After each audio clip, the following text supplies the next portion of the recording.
We are in the thick of soup season. I'm not mad about it. I love the change in fare and palette so much. Nothing pairs better though with a bowl of soup than a warm buttery roll. They can turn a basic weeknight dinner into a special occasion, really. And my first guest this morning says you can and should roll up your sleeves and bake the buttery buns yourself. This old-fashioned method we're about to share is fail-proof. It stands the test of time. These rolls are light, fluffy. They're baked with a buttery golden top. Baker Lisa Dinsmore says this recipe will carry you through the holiday season. It's great to see you. You too. The warmth you've brought, the smell you've brought, the rolls you've brought, the carbs you've brought to our studio, all appreciated. And this recipe is close to your heart. It's an heirloom recipe. It is, it is. I was taught this recipe by my grandma, and as far as I know, it goes back 4 generations that we're aware of. We have a photo of Grandma, what's her name? Yes, Marie. Grandma Marie, yes. And you remember learning to make these rolls with her. Yes. Yes, and there was nothing better than walking in the back porch door and smelling those rolls. And you knew after she had buttered the tops, she always went through and put a pat of butter in between every roll while they were hot. Thank you, Grandma Marie. Oh my goodness. See, that's part of it. That's part of it, is made with love, yes, right? And butter. Definitely, yes. Love and butter. They're synonymous, actually, in the kitchen. Absolutely, yeah. And I am so grateful. I really am that you're sharing this recipe with us. You're going to do this. I told Lisa we passed in the hall, and I feel like I've gained a great deal of kitchen confidence the last 5 years, but bread, rolls, that's one area I haven't quite leaned into. So many people hear the word yeast, yeah, including my own daughters sometimes, which they've done it so many times, and they just shut down. Yeah. And it really is not hard. Okay. It's not. All you right. can do this. Prove it. So. And I know you will. And I know you will. Where do we start? We are going to start with 4 cups of hot water, okay, which I forgot to fill up. She's She'll grab on that. So we're also going to add in, so we've got a 1/3 cup of oil. Okay, and this is going in the mixer? Yes. Okay. Got 3 eggs. I was gonna make you do the one-hand crack, but have you seen me show off in the past? Yeah, I have. Okay. We've got our salt. And then we're going to save a little bit of that we're going to mix in with our yeast. Is this sugar? 3 cups, and I said 4. This is sugar. Okay.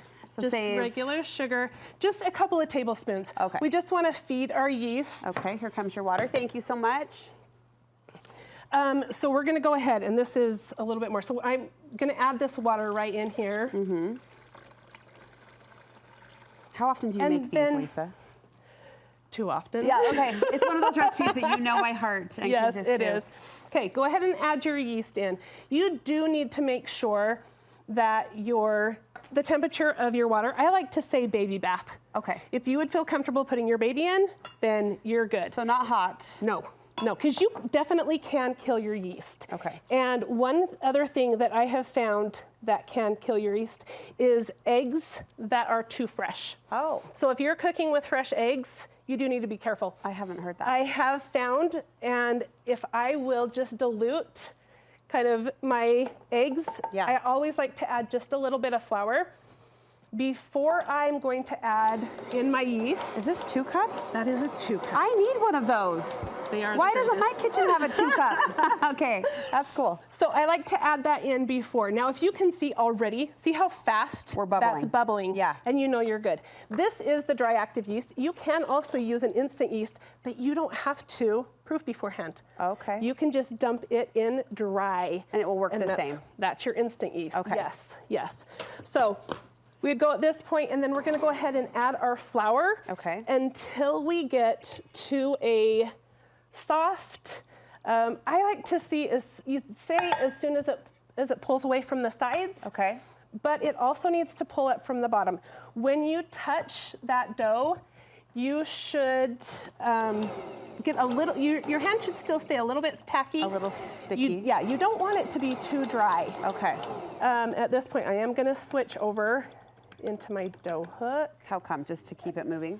No, because you will burn up your motor. Oh, okay, that. Yeah, you don't want, it's going to get to be a lot thicker dough. Heavier, okay. Yes. Yeah. So we want to make sure.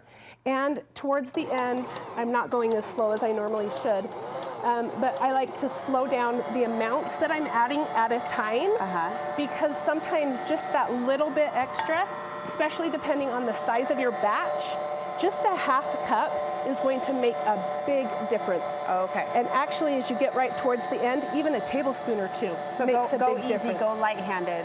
You can go heavy at first and then light-handed. And sadly, there is not going to be a precise measurement. I was gonna I'm ask. sorry. For those of us who don't have the feel. Okay, even if you weigh everything out, Yeah. because things change. I mean, everything is affected even by the humidity in the air. Okay. The temperature of the water that you use. So it's the tacky touch, it's the pulling away that we just have to go by. This is still too sticky. Okay. But, ta-da.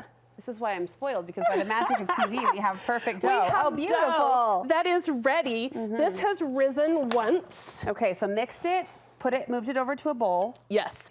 And I love to do that. I love to spray the bowl first and do that, because then when I go to dump out my dough, this has been raising still a little bit.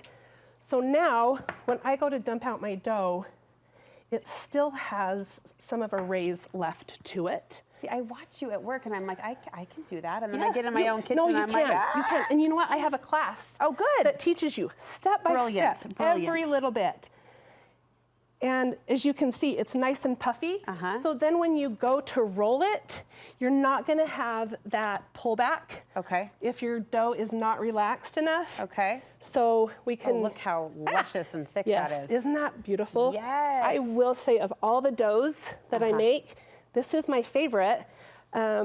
Just the versatility of it. Yeah. This also, when I have scraps, makes the best Utah scone. I won't say English scone, I'll say Utah scone. We claim what we love. The Utah scone is a Absolutely. favorite. Okay. Okay, you're gonna go ahead and cut some circles. Okay. Ooh. And this becomes the roll? This becomes the roll. Okay. So do And a what? couple more. Okay. I am gonna go ahead and I'm gonna pour just a little bit of butter on my pan. Oh, come on, baby. Is Sorry. it stuck? Is it It's too stuck? sticking just a little bit. Oh, yeah, you just didn't get it cut all the way. Yeah.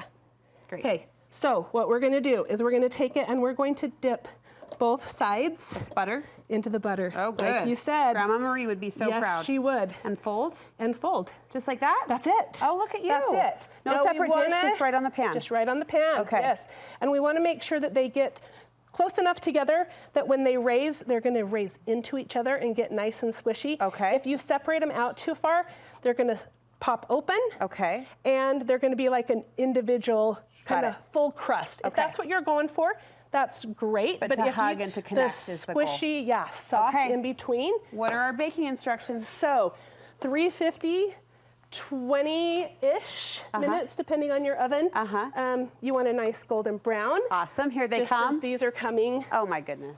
Let's pretend I did all of that with the Yes. supervision of my friend and teacher, Lisa. did. Look at that, gorgeous. Thank you. Isn't that so fun? Oh, it's beautiful. And then don't forget Grandma Marie would be so to take your cube of butter while proud. they're still hot. Yes. And just rub that Oh, right Lisa. along. And Okay. don't they smell amazing? They do. They smell amazing. They look amazing. I know they taste amazing because it came from Yes. your heart and your kitchen and your recipe Rolodex. How can we get more recipes and information about your class too? Yeah, MamaLisa'sKitchen.com or Mama Lisa's Kitchen on Facebook or Instagram. Is it a virtual class?